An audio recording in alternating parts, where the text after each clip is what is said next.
ഇന്ത്യയിൽ തുടങ്ങുന്ന 10-ൽ 8 സ്റ്റാർട്ടപ്പുകളും ആദ്യ വർഷം തന്നെ പരാജയപ്പെടുന്നത് ഐഡിയ മോശമായതുകൊണ്ടല്ല, മറിച്ച് അവരുടെ ലീഗൽ സ്ട്രക്ചർ തകരാറിലായതുകൊണ്ടാണ്. നിങ്ങൾ കഷ്ടപ്പെട്ടുണ്ടാക്കുന്ന ലാഭം പിഴയായും ടാക്സായും ഗവൺമെൻറ്റിലേക്ക് കൊടുക്കേണ്ടി വരുന്നത് എത്ര സങ്കടകരമാണ്. ഈ വീഡിയോയുടെ അവസാനം നിങ്ങളുടെ ബിസിനസ് സേഫ് ആക്കാൻ അധികം ആരും പറഞ്ഞു തരാത്ത ഒരു സീക്രട്ട് ഡോക്യുമെൻറ്റിനെ കുറിച്ച് കൂടി ഞാൻ പറഞ്ഞു തരാം. മിനിസ്ട്രി ഓഫ് കോർപ്പറേറ്റ് അഫയേഴ്സിൻ്റെ ഏറ്റവും പുതിയ കണക്കുകൾ പ്രകാരം ഓരോ മാസവും ആയിരക്കണക്കിന് ബിസിനസ്സുകളാണ് കൃത്യമായ പേപ്പർ വർക്കുകൾ ഇല്ലാത്തതുകൊണ്ട് മാത്രം നിർത്തലാക്കുന്നത്. ഈ വീഡിയോയിൽ നിങ്ങൾക്ക് എന്തൊക്കെ കിട്ടും? നിങ്ങളുടെ ബിസിനസ്സിന് പറ്റിയ ശരിയായ രജിസ്ട്രേഷൻ ഏതാണെന്ന് മനസ്സിലാക്കും. 2. ടാക്സ് എങ്ങനെ ലാഭിക്കാം എന്ന് കണ്ടെത്തും. 3. ഗവൺമെൻറ് ആനുകൂല്യങ്ങൾ നേടാനുള്ള വഴി എളുപ്പത്തിൽ പഠിക്കും.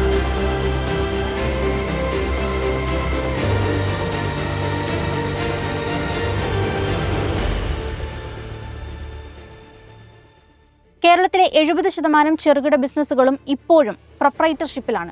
നിങ്ങൾ ഒറ്റയ്ക്കാണ് ബിസിനസ് തുടങ്ങുന്നതെങ്കിൽ പ്രൊപ്രൈറ്റർഷിപ്പ് എളുപ്പമാണ്.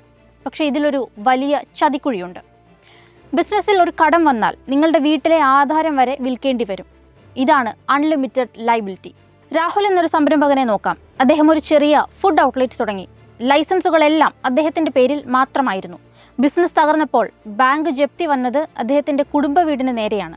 നിങ്ങൾ സേഫ് ആകണമെങ്കിൽ ബിസിനസ്സിനെയും നിങ്ങളെയും രണ്ടായി കാണണം. അതിനാണ് LLP അല്ലെങ്കിൽ പ്രൈവറ്റ് ലിമിറ്റഡ് രജിസ്ട്രേഷൻ. കേട്ടയുടനെ എടുത്തു ചാടി അങ്ങ് എടുത്തു കളയാം എന്ന് ചിന്തിക്കരുത്. അതിന് പിന്നിൽ കുറച്ച് കാര്യങ്ങൾ കൂടിയുണ്ട്. കാരണം നിങ്ങൾ എടുക്കുന്ന ഈ ഒരു തീരുമാനം അടുത്ത 5 വർഷത്തേക്ക് നിങ്ങൾ എത്ര ടാക്സ് അടയ്ക്കണം, എത്ര തവണ ഓഡിറ്റ് ചെയ്യണം, നിക്ഷേപകർ നിങ്ങളെ വിശ്വസിക്കണമോ വേണ്ടയോ എന്നുകൂടി തീരുമാനിക്കപ്പെടുന്നതാണ്. ഒരു ഉദാഹരണം പറയാം. ബാംഗ്ലൂരിലെ ഒരു ടെക് സ്റ്റാർട്ടപ്പ് ഒരു LLP ആയിട്ടാണ് തുടങ്ങിയത്. അവർക്ക് നല്ല റവന്യൂ ഉണ്ടായിരുന്നു. പക്ഷേ ഒരു വലിയ വെഞ്ചർ ക്യാപിറ്റലിസ്റ്റ് അവരിൽ 10 കോടി രൂപ ഇൻവെസ്റ്റ് ചെയ്യാൻ വന്നപ്പോൾ ഒരു കണ്ടീഷൻ വെച്ചു. ആദ്യം പ്രൈവറ്റ് ലിമിറ്റഡ് ആക്കൂ, എന്നിട്ട് പണം തരാം. കാരണം LLPയിൽ ഷെയറുകൾ ഇഷ്യൂ ചെയ്യാൻ കഴിയില്ല. ഈ കൺവേർഷന് മാത്രം അവർക്ക് 3 മാസം സമയവും ലക്ഷക്കണക്കിന് രൂപയും നഷ്ടമായി. നിങ്ങളൊരു ആപ്പ് നിർമ്മിക്കാനോ അല്ലെങ്കിൽ വലിയ രീതിയിൽ സ്കെയിൽ ചെയ്യാനോ ആണ് ഉദ്ദേശിക്കുന്നതെങ്കിൽ ആദ്യമേ പ്രൈവറ്റ് ലിമിറ്റഡ് എടുക്കുന്നതാണ് ബുദ്ധി. ഒരു പ്രൈവറ്റ് ലിമിറ്റഡ് കമ്പനിക്ക് വർഷം ചുരുങ്ങിയത് 4 ബോർഡ് മീറ്റിങ്ങുകൾ നിർബന്ധമാണ്. എന്നാൽ LLPക്ക് ഇതിൻ്റെ ഒന്നും ആവശ്യമില്ല. ഒരു സാധാരണ സർവീസ് ബിസിനസ്, അതായത് ഒരു ഡിജിറ്റൽ മാർക്കറ്റിംഗ് ഏജൻസിയോ അല്ലെങ്കിൽ കൺസൾട്ടൻസിയോ എടുക്കാം. അവർക്ക് എല്ലാ വർഷവും ലക്ഷക്കണക്കിന് രൂപയുടെ ടേൺ ഓവർ ഇല്ലെങ്കിൽ പോലും പ്രൈവറ്റ് ലിമിറ്റഡ് ആണെങ്കിൽ കമ്പനി സെക്രട്ടറിക്ക് വലിയൊരു തുക ഫീസായി നൽകണം. എന്നാൽ LLPയിൽ ടേൺ ഓവർ 40 ലക്ഷം കടക്കുന്നത് വരെ നിങ്ങൾക്ക് ഓഡിറ്റിംഗ് നിർബന്ധമില്ല. നിങ്ങളൊരു ബൂട്ട് സ്ട്രാപ്ഡ് ബിസിനസ് ആണെങ്കിൽ അനാവശ്യ ലീഗൽ ചെലവുകൾ ഒഴിവാക്കാൻ LLP ആണ് നിങ്ങളുടെ ഉറ്റ സുഹൃത്ത്. ഇതുവരെ ഞാൻ പറഞ്ഞത് രണ്ടിൻ്റെയും ഗുണങ്ങളെക്കുറിച്ചാണ്. പക്ഷേ ഇതിൽ മറ്റൊരു വശമുണ്ട്. നിങ്ങൾ ലാഭം നിങ്ങളുടെ പോക്കറ്റിലേക്ക് എടുക്കുമ്പോൾ ഗവൺമെൻറ് എത്ര ശതമാനം കൊണ്ടുപോകും? ഇവിടെയാണ് പ്രൈവറ്റ് ലിമിറ്റഡ് പലരെയും ചതിക്കുന്നത്. Dividend distribution tax. ഒരു പ്രൈവറ്റ് ലിമിറ്റഡ് കമ്പനി ലാഭം ഷെയർ ഹോൾഡേഴ്സിന് നൽകുമ്പോൾ അത് ഡിവിഡൻഡ് ആയിട്ടാണ് കാണുന്നത്.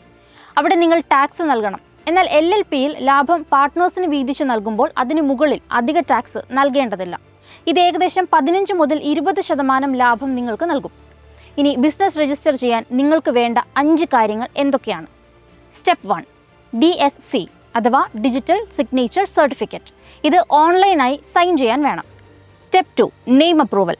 MCA പോർട്ടലിൽ നിങ്ങളുടെ പേര് യുണീക്ക് ആണെന്ന് ഉറപ്പുവരുത്തുക. Step 3, fill up form for LLP or spice for private limited. ഇതാണ് main application. Step 4, PAN and TAN. ഇത് രജിസ്ട്രേഷനൊപ്പം തന്നെ ഇപ്പോൾ ലഭിക്കും. ഈ step 5, LLP agreement/MOA and AOA. നിങ്ങളുടെ ബിസിനസ് നിയമങ്ങൾ എഴുതി വയ്ക്കുന്ന രേഖ.